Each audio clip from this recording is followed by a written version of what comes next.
coach said about deserving to play. He had to stay confident. Chester's teammates understood he was nervous. They wanted to help. "We're with you, Chester, no matter what," one teammate said. "Jim Crow laws are wrong," another teammate said. Someone else threw down his helmet. "People shouldn't try to divide us. We're one team," another protested. Chester knew the best way to fight was with his mind. He had an idea about how to stand up to racism. "Let's create a special play for on and off the field. Whenever we use the play, it means we act as one," Chester said. "Great idea. Let's call it Follow Chester," someone called out. Chester and his teammates shook hands. The play was in place. The night before they left for Virginia, Chester was still uneasy. He knew talking to his mother would help. She listened and replied, "I know you'll do your best, Chester. If your dad were still alive, he would want you to stare down all adversity with courage."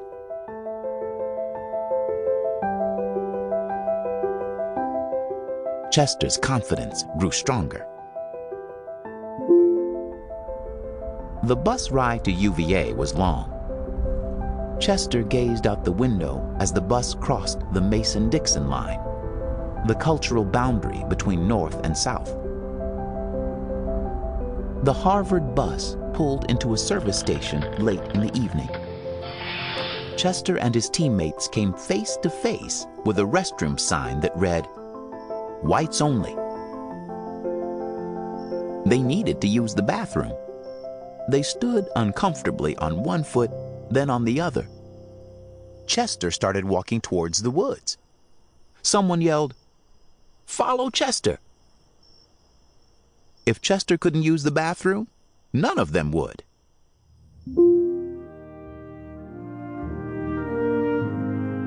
The Virginia coach met the bus. "We thought you wouldn't bring the black player. He can't sleep in any hotel, and he's sure not staying here," he said to the Harvard coach. Chester and his teammates heard every word. Chester's coach wouldn't take no for an answer. And neither would the team. After a lot of pressure, UVA provided housing for Chester. His teammates stayed with him. They stood together. Another roadblock appeared the next morning. Black people weren't allowed through the front door of restaurants in Charlottesville.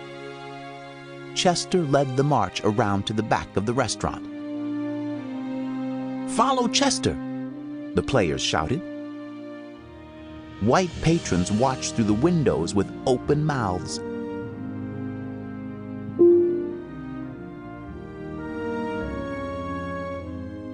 Game day arrived. In the locker room, Chester told his teammates, "No matter the final score, we've already won." The team roared, "Follow Chester!" They burst out of the locker room.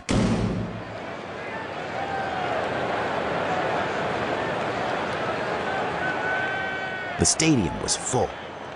The first black player was about to play against the University of Virginia on their home turf.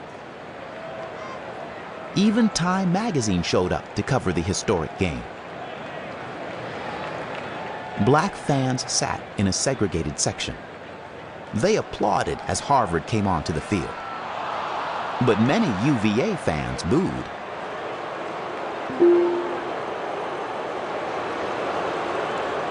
Chester's jersey, number 70, gently flapped in the wind. He and his teammates marched to the center of the field. The breeze was at their backs. There were faint cheers and some horrible shouts.